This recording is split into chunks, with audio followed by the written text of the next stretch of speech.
पोथी पढ़ी पढ़ी जग मुआ, भया न पंडित कोई। एकै आशिर पीव का, पढ़े सो पंडित होय।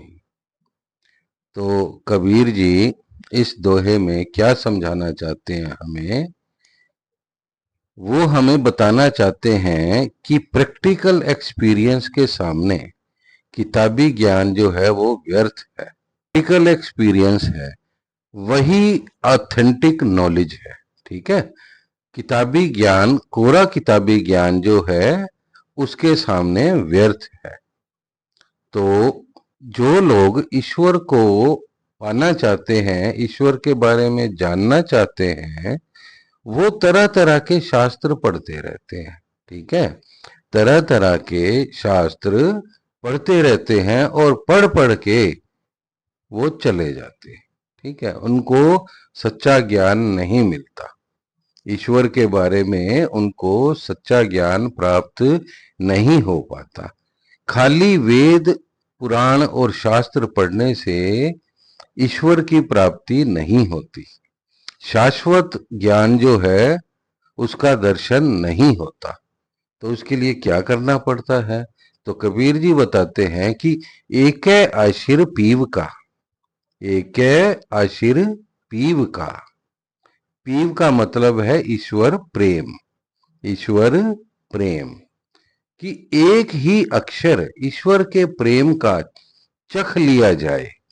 तो यहां अक्षर को हम बूंद भी कह सकते हैं। ईश्वर प्रेम की एक बूंद भी अगर चख ली जाए तो जो ऐसा व्यक्ति होगा वही सच्चा ज्ञानी कहलाएगा। एकै आशिर पीव का, पढ़े सो पंडित होय। जो ईश्वर है, ईश्वर प्रेम का सागर है, प्रेम का सागर है। और उस प्रेम के सागर के बारे में हम अगर जानना चाहते हैं तो उसके लिए तो हमें उस प्रेम के सागर में डुबकी लगानी पड़ेगी। ठीक है, वो अमृत का प्याला चखना पड़ेगा जो ईश्वर प्रेम का है। ठीक है, एकै आशिर पीव का, पढ़े सुपंडित होए।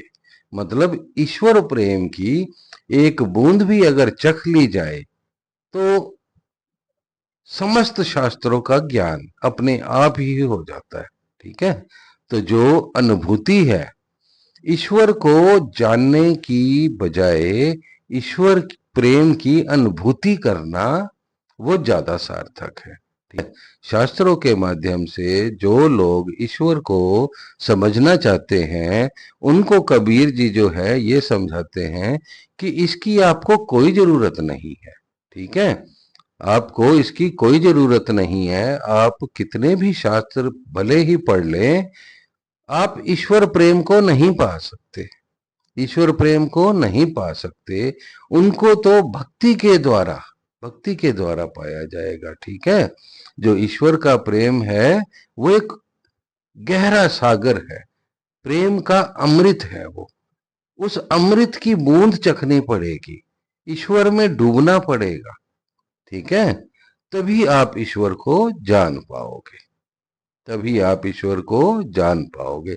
तो एक बहुत सुंदर गाना भी है, तू प्यार का सागर है, तू प्यार का सागर है, तेरी एक बूंद के प्यासे हम, तू प्यार का सागर है, तेरी एक बूंद के प्यासे हम, तेरी एक बूंद के प्यासे हम। ऐसे ऐसे विरह का गीत गाना पड़ेगा ईश्वर के लिए। तो प्रेम में डूबना पड़ेगा, भक्ति में डूबना पड़ेगा, तभी उसकी प्राप्ति होगी। धन्यवाद।